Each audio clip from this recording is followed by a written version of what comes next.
It's all in who you know. We all know about this, right? We all know that if you need an in with someone that is important, it's helpful to know someone that they like and trust. And so you do a little name dropping. You may, by your own merit, be worthy of their time, but they don't know. And so if you have a recommendation from someone that they do know, that they trust, that they like, then you have an in, right?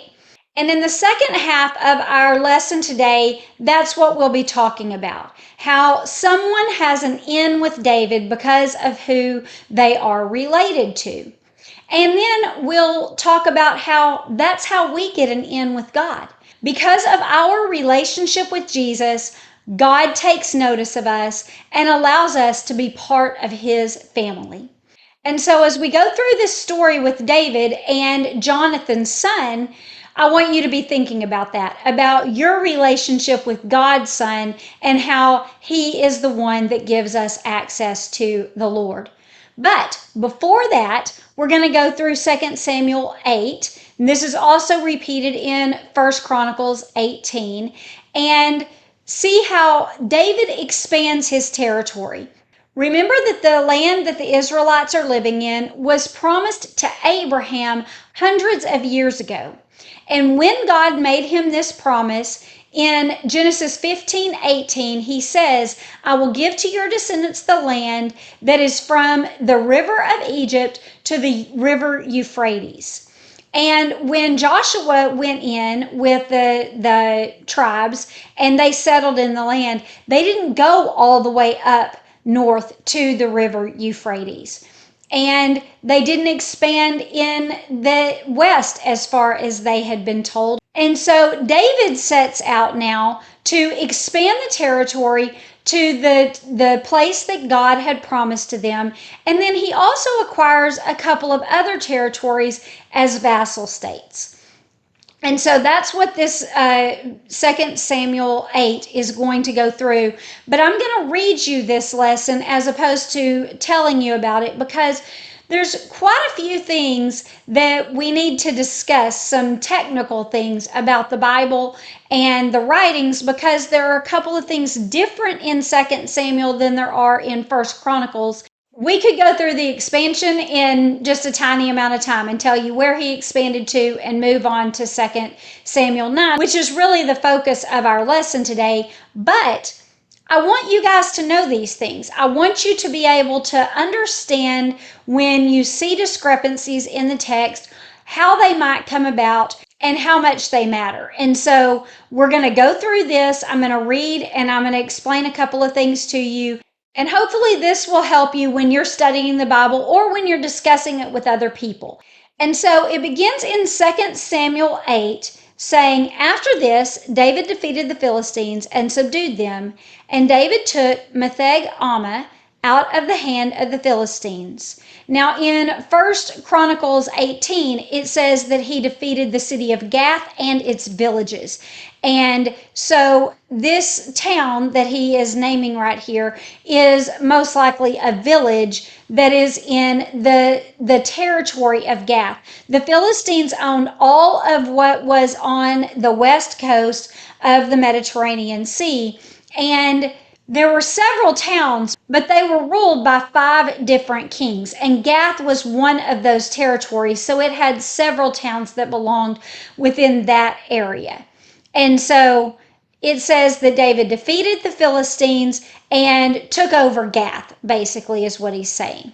And then in verse 2, it says, And he defeated Moab, and he measured them with a line, making them lie down on the ground. Now listen to this part carefully, because this is not a discrepancy in the text, but it's something that we don't quite understand exactly what he's doing. So I'm going to give you 2 ideas as to what might be happening at this moment.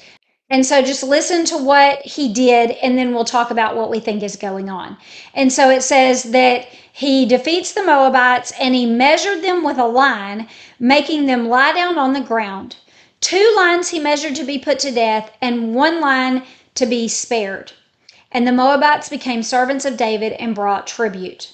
So Some people believe that what he was doing when he says he measured them with a line, because he says he made them lay down on the ground, is that he was taking a cord and measuring like how tall these people were. And if it took 2 lines to measure them out, then they were adults and they could be held responsible for their actions, and so he killed them. And if he could only use 1 cord to measure these people out, then they were too young to be held accountable, and so he spared them. And that makes sense because it says that he made them lay down. But then when it says that he spared 1 full line, that makes it sound more like he measured out 3 lines of people and then killed 2 of the lines, and 1 full line he kept alive, because he says 1 full line. And if you were measuring out children, every one of the children wouldn't take 1 full line to measure out. And so it's a bit confusing as to what he might have done here. All we can really tell is he killed some of the people and he spared some of the people. And we don't know exactly why he decided to do this. If he killed the adults, then that kind of makes sense. If he measured them out in lines, then we have to ask ourselves, okay, was this just arbitrary and random, or did he have certain people that he was, sizing up and saying, yeah, you are an actual bad person and the rest of you can live? We're not exactly sure how this came about, but we do know that the ones that he spared became servants and they gave tribute. And so by him saying that they gave tribute, this makes us think that most likely they were not brought into Israel as his servants. Most likely what he is saying is that he's now in charge of the country of Moab. And so they have to serve him, do what he says. He controls their area, but they don't move into Moab and take control over them. And the Moabites don't move into Israel. They each still have their own separate states, but they pay taxes to Israel, and therefore Israel has control over them. That's the assumption. And then it moves on in verse 3 and says, David also defeated Hadadezer, the son of Rehob, king of Jobah, as he went to restore his power at the river Euphrates. So he's going up north, all the way up to the river Euphrates, just as Abraham was promised. And this is all the way up into Syria. That's where this would be in today's time. And so it says that he took from this king 1,700 horsemen and 20,000 foot soldiers. And then he hamstrung all of the chariots' horses, but left enough for 100 chariots. Now, in 1 Chronicles 18, it says that he took from him 20,000 foot soldiers, 7,000 horsemen, and adds that he also took 1,000 chariots, and then that he hamstrung the horses and left enough for 100 chariots. And so what are these number discrepancies? We've got 1,700 horsemen and 7,000 horsemen. So why does it have a different number? Well, notice that he says that he hamstrung some of the chariot horses and only left enough for 100. What we believe that this is saying is that there were 7,000 initially, but he didn't take all of those with him. So there were 7,000 horsemen, but he only took enough for 100 chariots. And so if there were 7,000 to start out with, then every chariot had 7 horsemen. And so if he took only enough for 100 chariots, that would be 700 horsemen. But here it says that he took 1,700. And this happens sometimes when you're recording things that have been written down years before. Sometimes they can get a mark on there and it looks like a 1, but it was just a mark. And so what we believe is that it was supposed to say 700, and they thought that there was a 1 in front of that 700. And so that doesn't change anything. This isn't an error on the person that originally wrote this. It's just a copyright error. And obviously, things like that happen now and then.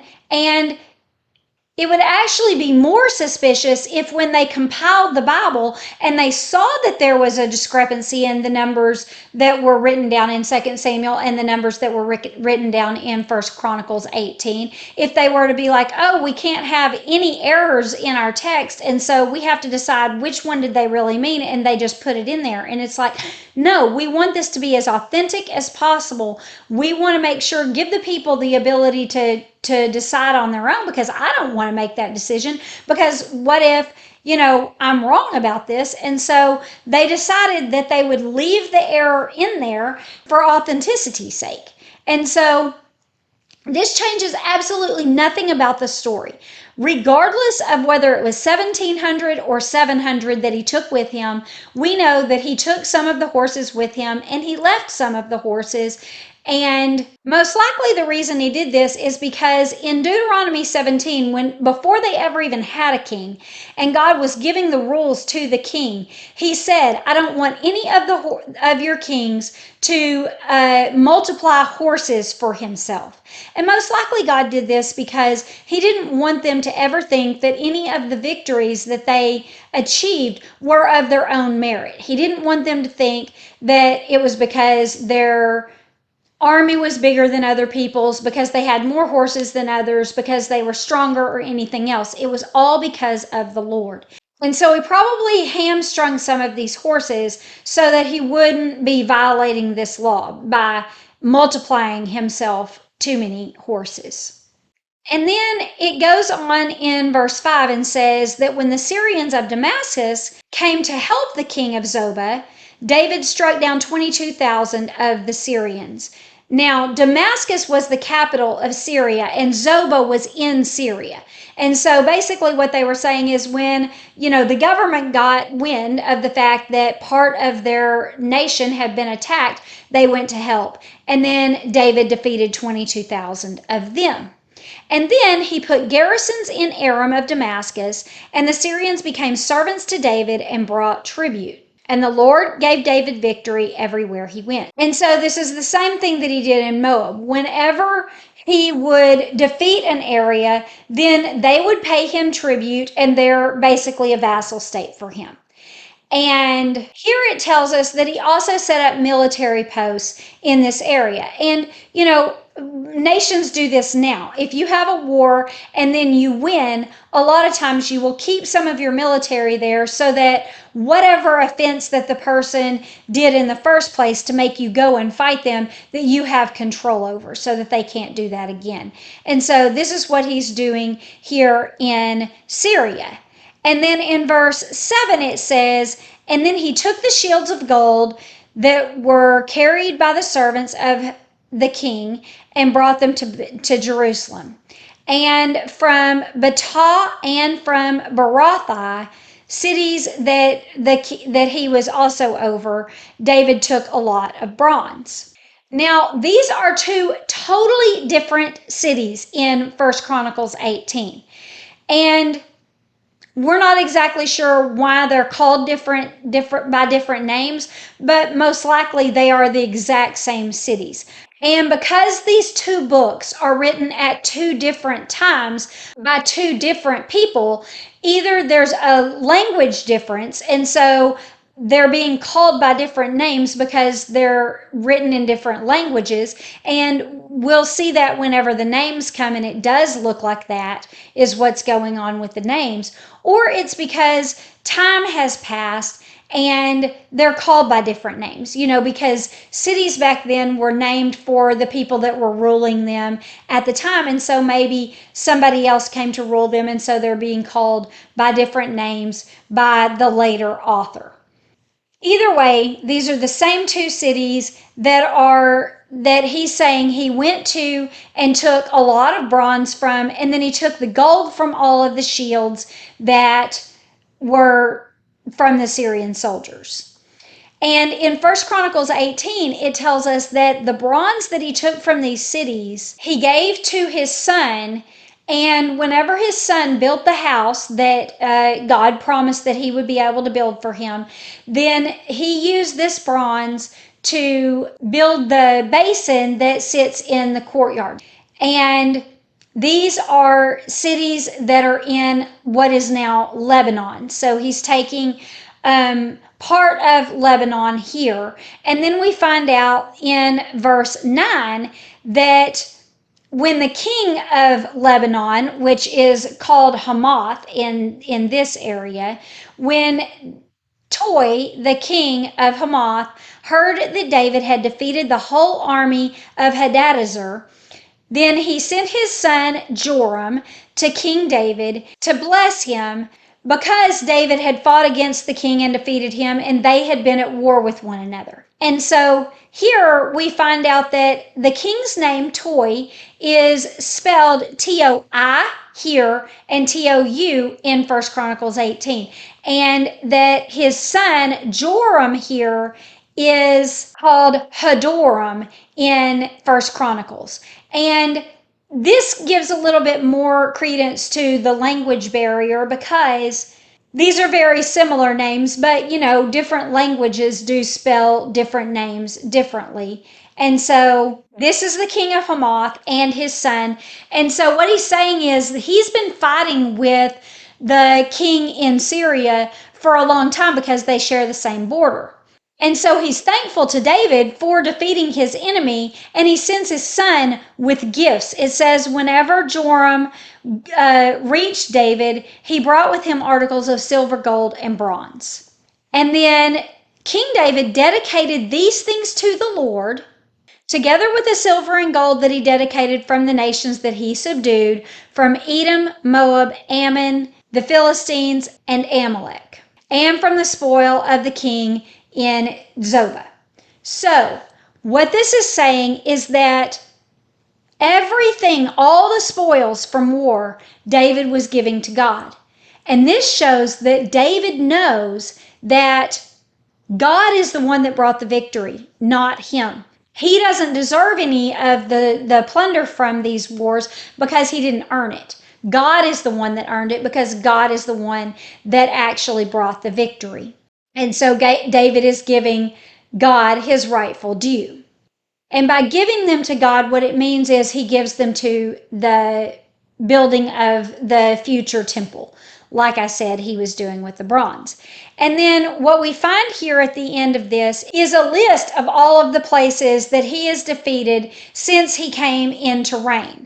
Most of the land of the Philistines, Amalek, and then Moab, which we heard about a while ago, and then Ammon, who happened at a different time and we don't get a detail of. And then in verse 13, we hear about the battle with Edom, and it says that David made a name for himself when he returned from striking down 18,000 Edomites in the Valley of Salt. And then he put garrisons in Edom. Throughout all of Edom, he put garrisons, and the Edomites became his servants, and the Lord gave victory to David wherever he went. Now, in 1 Chronicles, it tells us that Abishar, David's nephew, actually is the one who led the charge on the Edomites on behalf of David. And so Edom was also made a vassal state. And so this list of places tells us that David did exactly what I told you in the beginning. He expanded his territory to the places that Abraham was promised in the beginning.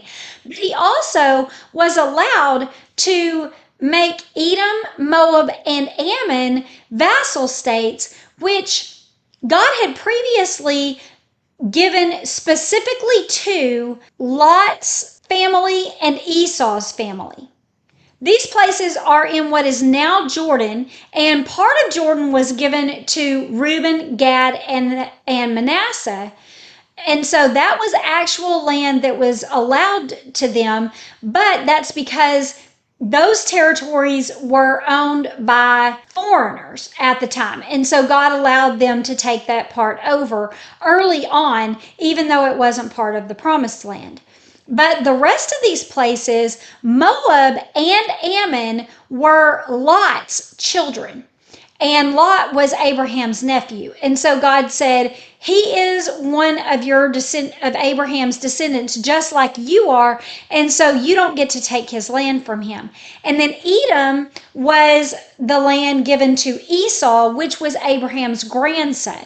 And so he also was Abraham's descendant. And so he said, Israel is also Jacob's grandson. And so he says, none of this land gets given to you. But now God is allowing them to at least control them. They don't get to take possession of the land like they did with that one portion that had belonged to the foreigners, but they did get to control it. And so that's what we find out here. And then at the very end of the chapter, we find out that David was an equitable and just ruler over all of the land. And then it just tells us some of his officials. And so it says that his nephew Joab was his military chief, which we have known for a long time. And then it says Jehoshaphat was his record keeper, and Shavasha was his secretary. And then it says that his sons served as officials in his cabinet. And then it lists the two priests that we talked about last week, Zadok and Ahimelech, saying that, they were the two priests at the time. One, remember, offered sacrifices in Gibeah where the tabernacle was, and then the other one stayed there in Jerusalem with the ark and David. And then it tells us that his bodyguard, Benai, that we heard about whenever he mentioned all the mighty men, that he was put in charge of two separate groups of people that we've never heard of before. But elsewhere in the Bible, these places are associated with Philistia. And so we assume that these are Philistine mercenaries and that he puts his bodyguard in charge of them. And so that just gives us a little bit of an idea as to what his administration looked like at the time.